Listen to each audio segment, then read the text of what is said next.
여러분 안녕하세요. 요즘 설탕 중독이라는 말을 자주 들어보셨을 텐데요. 오늘은 설탕이 우리 몸에 어떤 영향을 주는지 그리고 왜 중독처럼 느껴질 수 있는지 자세히 이야기해 보려고 합니다. 특히 50대 이상의 분들에게는 혈당 관리, 체중, 심혈관 건강이 더 중요해지는 시기잖아요. 그래서 설탕을 어떻게 적절히 관리할 수 있는지 또 최신 연구 결과와 전문가 의견은 어떠한지 함께 살펴보겠습니다. 일단 설탕 중독이라는 표현은 조금 자극적으로 들릴 수도 있지만 실제로 많은 전문가들이 어느 정도 공감하는 부분이 있어요. 달콤한 음식이나 음료를 섭취하면 뇌에서 도파민이 분비되어 기분이 좋아지고 스트레스가 줄어드는 느낌을 받게 되죠.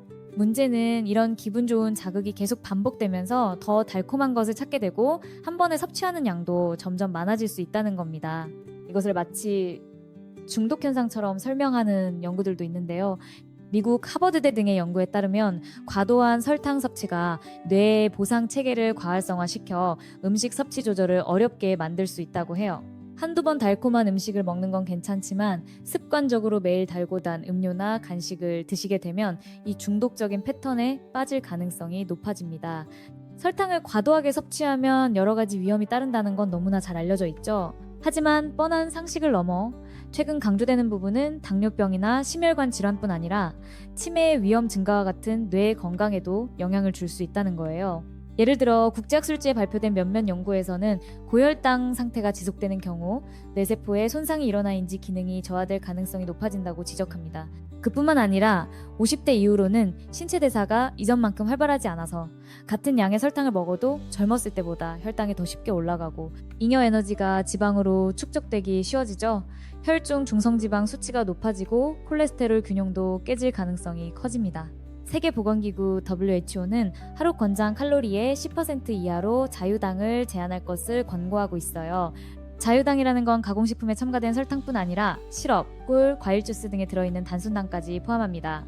또 미국 심장협회 AHA는 남성은 하루 9티스푼, 여성은 하루 6티스푼 이하의 설탕 섭취를 권장하고 있습니다.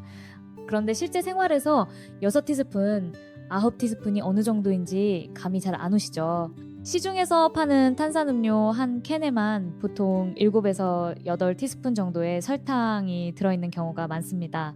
우리 일상에서 한 잔의 음료만 마셔도 권장량을 훌쩍 넘길 수 있다는 뜻이죠.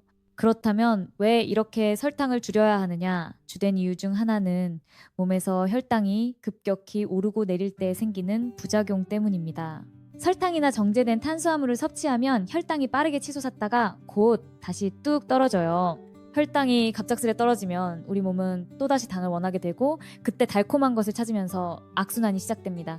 50대 이후엔 이 혈당 변동폭이 커질수록 인슐린 저항성이 쉽게 높아지고 결국 당뇨병이나 대사증후군 위험이 커질 수 있죠. 여기에 더해 최근 주목받는 장내 미생물 환경도 설탕 섭취와 밀접한 관련이 있는데 당을 과도하게 섭취하면 유익균보다 유해균이 더 활발해질 가능성이 있어 소화기 건강에도 문제가 생길 수 있다고 합니다. 사실 단맛 자체가 꼭 나쁜 것은 아니에요. 문제는 과도한 섭취와 습관적인 섭취죠. 더욱이 50대 이상에서는 체내 여러 기관의 노화도 진행되므로 예전과 같은 먹는 패턴을 유지하면 몸이 훨씬 쉽게 지쳐버립니다. 그렇다고 해서 달고 맛있는 것들을 완전히 끊으라는 말은 아니에요. 다만 자주 먹고 있는 식품들이 얼마나 많은 설탕을 포함하는지 한 번씩 확인해 보시고 과한 섭취를 조금씩 줄여나가는 것이 좋습니다. 예를 들어 시리얼이나 요거트 같은 제품도 사실은 건강한 이미지와 달리 상당한 양의 설탕이 들어있는 경우가 많아요. 무가당 표기가 되어 있어도 실제로는 감미료나 다른 형태의 당분이 포함된 제품이 있을 수 있으니 제품 라벨을 꼭 확인하시는 습관을 들이는 게 중요하죠. 그러면 구체적으로 어떻게 실천할 수 있을까요? 첫째, 커피나 차에 넣는 설탕이나 시럽부터 줄여보세요. 매일 커피를 드시는 분들 중에 라떼나 믹스커피를 습관적으로 선택하셨다면 먼저 그 습관을 바꾸는 것만으로도 큰 변화가 올 수 있습니다. 둘째, 음료 대신 물이나 탄산수로 갈아타는 방법이 있어요. 물맛이 별로라고 생각되시면 레몬이나 오이, 민트잎 등을 넣어 향이나 상큼함을 더해보세요.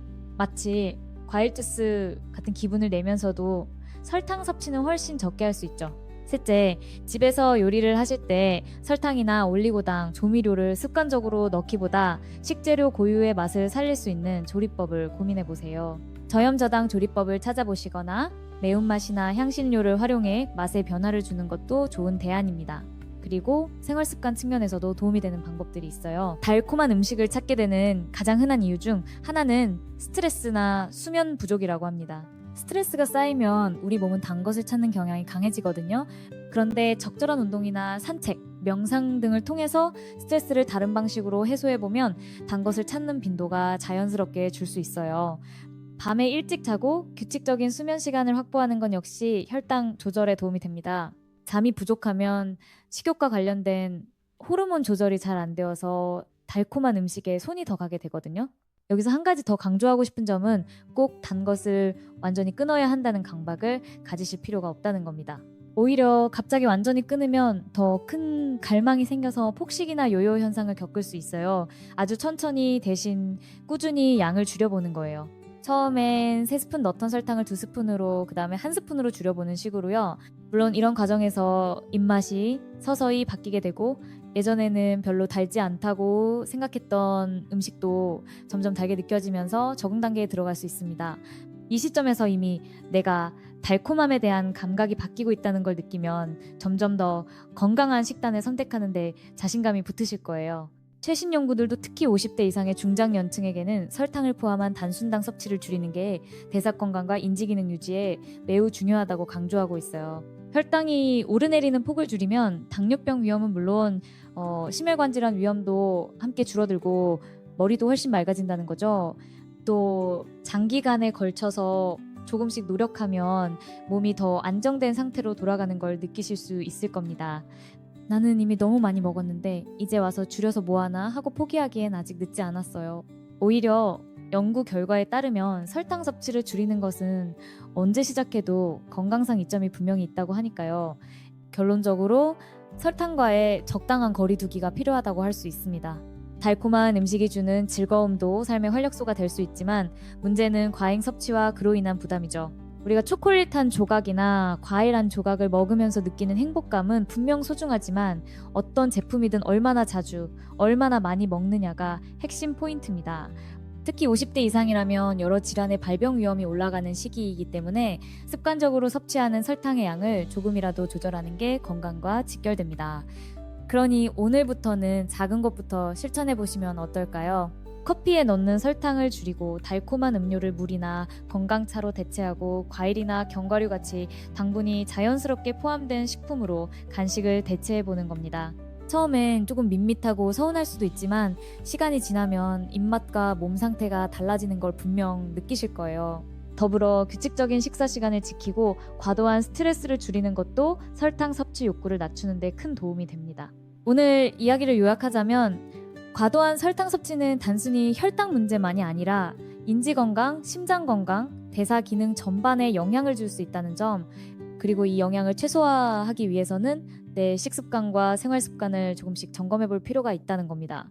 WHO나 AHA 등 공신력 있는 기관이 제시하는 권고량을 참고하며 나만의 당 섭취 관리법을 찾으시면 좋아요. 그리고 무엇보다 이 과정을 끊어야만 하는 고통이 아니라 더 건강해지는 기회로 여기시고 도전해 보시길 권해드립니다. 자, 오늘은 여기까지예요. 이번 영상이 설탕 중독에 대한 이해와 일상 속 작은 실천 방법을 찾는 데 도움이 되셨길 바랍니다.